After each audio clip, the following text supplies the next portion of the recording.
realize you're one of the 5%, the elite, that realizes the way that you improve your future is by getting more knowledge and skill in the present, investing the time and the hours and the money to learn the things, because the consequences of learning these critical skills and then getting better and better at them can be extraordinary. They can make all the difference between you having a wonderful life, living in a beautiful home, having money in the bank, retiring with a happy retirement for the rest of your life, or worrying about money all your life. So consequences are important. So thinking is the highest paid skill of all. And the quality of your thinking determines the quality of your life. If you want to improve the quality of your life, you improve the quality of your thinking. Well, Calvin Coolidge once made this famous statement, which you've heard of. He said, the business of America is business. Is what we do in business is, what we do in America is we do business. And with regard to the geopolitical ramifications of this, every single administration from Washington all the way through to today has been focused on creating a world that is good for American business. Because a world that is good for American business creates opportunities and possibilities for the American people. And creating a world that is safe for American business, creating oil lines so we can have oil from wherever we have to have it, trading relationships, free trade agreements have all been aimed at improving the climate for American business. And when people say, oh, America's in the Middle East for oil, I'll tell you what, if we didn't have the oil that we are dependent on from the Middle East, what would happen to our economy? It would stop tomorrow. The economy would literally stop tomorrow. So we can be really happy that some of the smartest people in the world are doing everything possible to keep the shipping lanes open. So don't ever complain about that. People say we should put windfall taxes on the oil companies. Really? What if the oil companies stop producing oil? Do you know what you have to do to get a gallon of gas to your tank? It has to be brought out from 5,000 feet underground on the other side of the world. It has to be shipped by pipeline hundreds and thousands of miles to ships. The ships have to come all the way to the U.S. They have to go to refineries where they're refracted. They have to then be put through pipelines and then sent to cities and put into pump trucks and then taken to gas stations and put under the ground. And you still pay less for gasoline than you pay for a bottle of water. Can you imagine that? It's the question, you always have to ask the question, if the oil companies didn't do it, who would do it? And the answer is, thank God they're doing it. When you think about that, they have to invest billions and billions and billions of dollars so you can fill up your tank for less than you pay for a bottle of water. Isn't that interesting? I don't want to get into economics, but you know what the problem with politics is? It's the word politics. It comes from the Greek. Poly means many, and tix means voracious bloodsuckers. He said, the purpose of a business, he said, is not to make a profit, it is to create and keep a customer. Profit is the result of creating and keeping a customer in a cost-effective way. That's yours and my job, is to create and keep customers in a cost-effective way. Create and keep clients in a cost-effective way. Now, there's only 7 ways that we can increase our profitability. And I want to give these to you briefly, and then I'll come back to them and we'll talk about them. Number 1 is you can increase the number of leads. You can increase the number of leads. In other words, the people who may be prospects for your services. By the way, what is the difference between marketing and selling? I know you're all experts in this, so I'm sorry to ask you such a dumb question, but what is the difference between marketing and selling? Right. The answer is that marketing generates leads. In other words, it tells people that the product or service is available and makes people interested in finding out more, and selling converts the leads into customers. That's the major difference. It's really important to understand that. The purpose of marketing is to make selling unnecessary, or as unnecessary as possible. Really good marketing will bring people in waving the money, ready to buy, tear the product or service out of the vendor's hands. But that doesn't happen that often. So number 1, the way you can increase your profits is increase the number of leads, because there's a rule that says the quantity of leads determines the quality of leads. In other words, the more leads you have, the more likely it is that you have leads that will convert. The second rule is lead conversion, is to convert those leads. In other words, to have a specific method or process of selling that takes a person who is interested in using your services and takes them to the point where they buy your services. And I'll give you some ideas on that in a little while. Now, the third way to increase your profits is to increase the number of sales. Increase the number of clients that you have. Of course, that's obvious. How do you increase the number of clients you have? Is you have more leads coming in and you convert more of those to clients. And the fourth way you can increase your profits is you can increase the size. You can increase the size of each client, so that you're actually generating higher levels of revenues from each client. And sometimes the most successful companies will have only a few clients. I worked with one company that only had 6 clients. They picked the 6 companies in the, that they wanted to work with. It took them 3 years to get those 6 clients. That's all they wanted, and they did millions of dollars worth of business. They didn't go after the rest of the market, they just picked 6. I worked with an advertising agency, did the same thing once. They looked at the 10 clients that they wanted. It took them something like 4 or 5 years to get 6 of those clients. And they were one of the most successful and profitable agencies in the business. So size of client is really important. Now, the 5th way that you can increase your profits is you can increase your profitability per client. Now, this is a really important area. And profitability means the amount of money that you earn relative to the amount of time and expense that you spend to get a client. In fact, many companies, by the way, make the mistake, many individuals and professionals are actually selling to clients where they're making little or no money. Sometimes they're losing money. And I'll explain that to you in just a second. And now the 4th way, or the 5th way, that you can increase your profitability, is, I'm sorry, the 6th way. The 6th way is to get more resales, to get more repeat clients. And this is really important. And the number 7 is to get more referrals. So one of the things that you do on a regular basis is you give yourself a grade from 1 to 10. And you say, on a scale of 1 to 10, how good am I at lead generation? By the way, the more knowledgeable you become with regard to this, the more valuable you become as an asset to a client. Because most clients do not understand these 7 steps. So they're working here and they're working there. And sometimes one small change in one of these steps can dramatically change the financial results of a business. One small change in the way you do this can dramatically affect your financial results as well. So on a scale of 1 to 10, how good are you at generating leads? And remember, your weakest key skill in business sets the height of your success in that area. Your weakest key skill sets the height. It's the ceiling. So you could be very good at lots of things. You could be fabulous at writing copy, as I'm sure most of you are. But if you're poor at generating leads, then you sit at home watching a lot of television. Does anybody know what I'm talking about here? Hello? So it's really important. So you can say, all right, but here's the wonderful thing about skills. All skills are what? All business skills are what?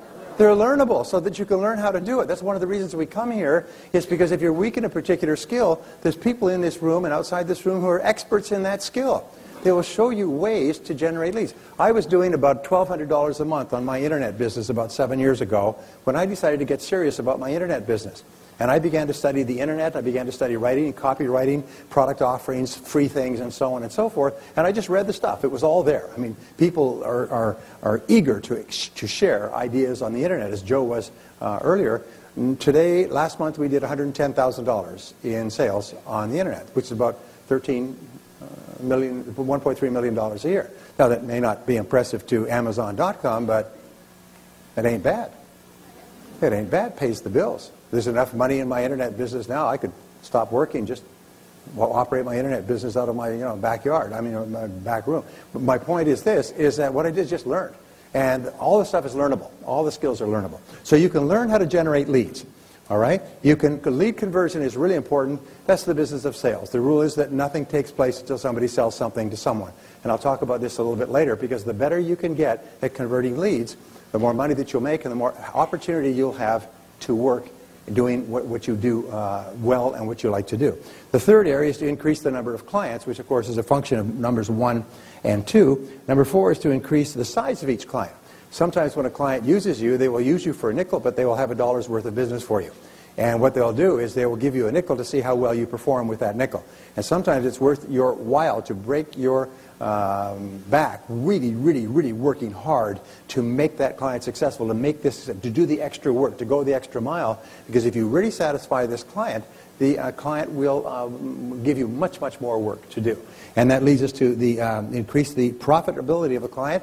The more time you invest in a client, the more you understand a client, the less time it takes you to understand how to write advertising. I've spent 8, 10, 15, 20 hours studying a client's business before writing advertising. But once you have mastered the essence of the business, you can write better and better copy and advertising with it.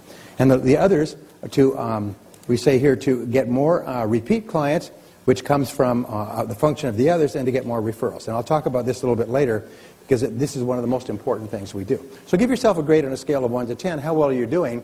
And wherever you're the weakest, that's what is determining your income today. But the good news is that all these skills are learnable.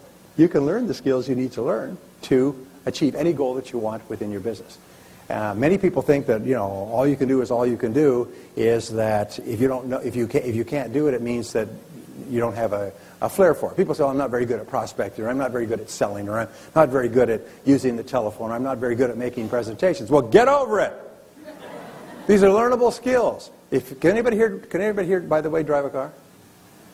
Ride a bicycle, use a keyboard, operate a cell phone? If you can do something like this, which is a very high level of complexity, every one of those skills, you can learn any business skill. You can learn any business skill. So don't allow yourself to be held back because you're weak in a single business skill. It's a learnable skill. You're not very good at speaking? Well, you will learn how. Every single person who is good at speaking today was one time terrified of it. They couldn't lead silent prayer in a phone booth, as they say. Now, there's a company in San Francisco called Maricon and Associates, and they did a write-up on them in Fortune magazine a few years ago, and they called them the Maricon Men. You know, take off on the movie.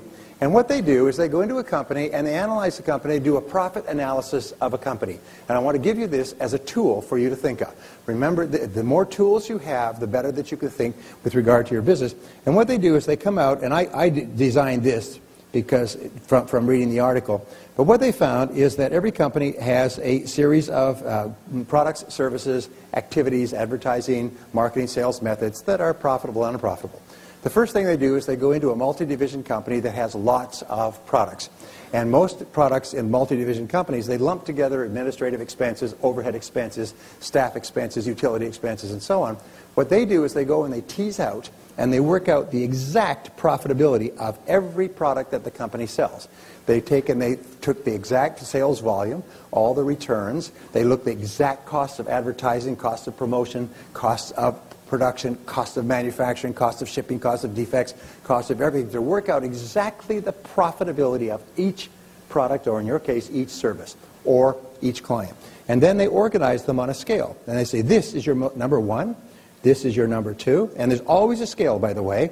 For whatever you do, if you do a series of things, there's a profitability that is attached to each one. And there's always a for number one, there's always a number two. There's always number one, number two. With regard to you and I, it's the number of hours that we have to put in to generate a certain amount of net revenue. The number of hours of travel, the number of hours of work, the number of hours of investment, and so on to generate a certain amount of net revenue. And then this is the profit. Then they find that a lot of the products that multi-divisional companies have are losing money. And so what they'll do is they'll show every single product of the company along a scale like this. And then they'll, by the way, when they do this presentation, they hand out barf bags to the senior executives because some of them throw up because they're finding they're putting all of their money. They've got this great product over here that sells like in huge quantities, and they're losing money every single time. And they can't understand why they're losing money. By the way, think of the words Ford, General Motors, Chrysler. That's where they are here. They're selling products where they're losing money. They're doing tens of billions of dollars worth of business and losing more money than you could even dream of ever even seeing in your lifetime. Imagine losing billions and billions of dollars a year on tens of billions of dollars in sales. What's going on? The answer is the costs of producing those products relative to what they actually end up with at the end of the day is so much lower. So one of the things you need to do, and by the way, this is very important as a tool if you want to be an advisor to your clients, is to help them understand what are their most profitable products. The worst use of time is for them to have you writing copy and doing advertising to sell more of a product that they're not making any money on. And many companies are not even aware of that until you help them to understand it. Whenever I show this to business people, it changes all their processes. They stop, they bring in their accountants and their controllers, they start to do call it forensic accounting. They go back and they look at every single product, and they're astonished to find that that product, which has been sells like Old Man River, is what's maintaining this whole company, and they don't even pay attention to it. Whereas this product that they're spending all their time advertising and promoting is they're losing money every single time they sell one. So therefore, ask yourself, what are your most profitable services? What are the things that you do that are most profitable? What are your most profitable clients? What are your most profitable ways of marketing? Where do you get the highest level of response rate when you advertise, when you sell, when you visit, when you call on people, and so on? And then organize them like this. Now, if you go into a company like Ford, what happened with Ford is finally somebody stepped in with this. And you know what they did? They shut down 29 plants and laid off 74,000 people. Do you know what they did? They just canceled these. They said, we can no longer, these plants where are manufacturing products where we're losing money are dragging down the entire business. The business will drown if we don't get rid of these plants. And that's what General Motors is